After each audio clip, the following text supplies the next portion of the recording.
Yeah. So, I mean, I've heard you talk in other, maybe like post games or other interviews, just like all the injuries, like you said, 17 and 18, there's a lot of them. Like, where did you kind of like draw strength from during those rough times? Honestly, my wife at the time, or my girlfriend at the time, my wife now, she gave me a lot of strength. And honestly, I just dug deep into myself. I there were a lot of really really down times. Tons of anxiety, tons of everything. You have the weight of the world on your shoulders. Being a first round pick, and then you just do not know why the ball is not coming out the way it should, and why you keep getting hurt, and all of these things.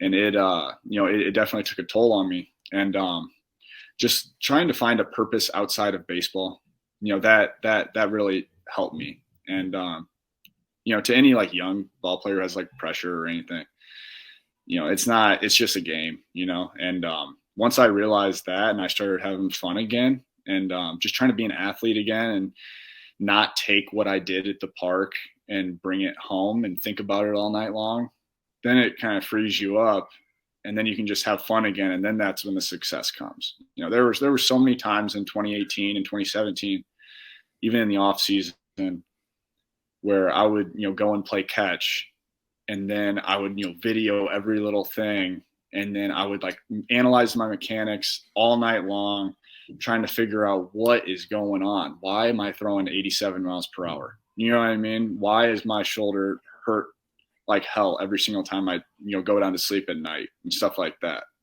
But I really just, relied on myself and my family, and Bowie, for sure.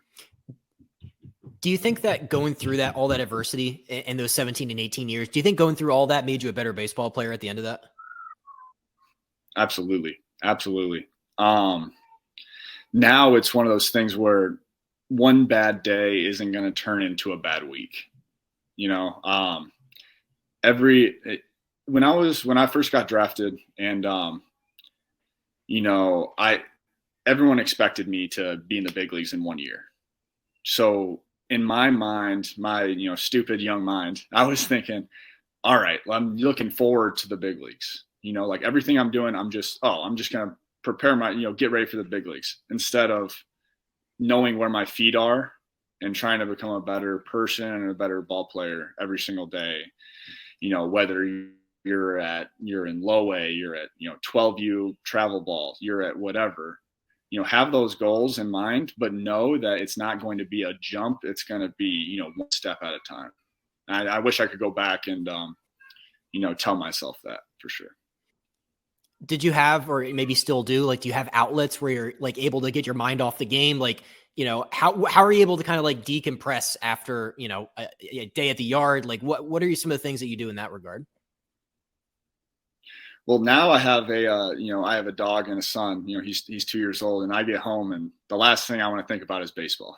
So I have those outlets now where I get home, and I learn. I walk in, my dog jumps on me, Tank, golden retriever, and he jumps on me like I am God's gift to this earth. And that makes me feel good. And then I hang out with my son, and he doesn't care if I gave up 7 runs in 2 innings that day.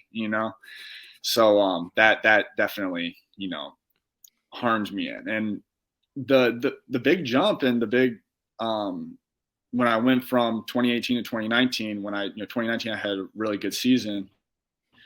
We picked up our dog Tank on the way to spring training, and then honestly, ever since then, I go home and I hang out with him, and he just keeps my mind off of everything. I love that, dude. That's the best. Yeah, dogs are the best.